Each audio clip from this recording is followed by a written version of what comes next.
চুক্তিটো আমি নিৰন্তৰ আলোচনা কৰি আছো। ডেইলি যে ৰাতিপুৱা বিদেশীবিলাক খেদো, এইটোতো অসম চুক্তিয়ে নহয় জানো?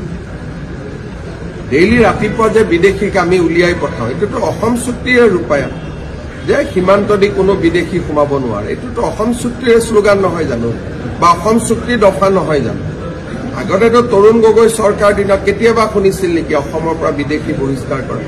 এতিয়াতো প্ৰত্যেক দিনা ৰাতিপুৱা মোৰ টুইটত আপোনালোকে ফটো দেখা পাই থাকে। কংগ্ৰেছৰ 15 বছৰত এজন বিদেশী খেদাৰো উদাহৰণ আছে, যে এজনক সীমা পাৰ কৰাই দিম। মইতো ডেইলি ফটো সহিতে নাম দি থাকো যে কেইজনক আমি উলিয়াই পঠাম। আজি 15 বছৰতো অসমীয়া মানুহে ভাবিবই পৰা নাছিল যে বিদেশী অসমত সোমোৱাৰ পিছত খেদিব পাৰি, মেক্সিমাম জেলত থৈ পিছত জামিন লৈ ভাৰতীয় হৈ যায়। আমিতো পুৰা সীমান্ত পাৰ কৰাই পঠিয়াই আছো, নাই পঠোৱা। আৰু প্ৰত্যেক দিনা ৰাতিপুৱা টুইটত আপোনালোকে দেখা পায়, মইতো নামে ফটোৱে দিলো, খালি মহিলা থাকিলে ফটোখন আমি মানৱ অধিকাৰৰ কাৰণে ব্লাৰ কৰি দিওঁ, বাকীটোতো আমি কৰি আছো।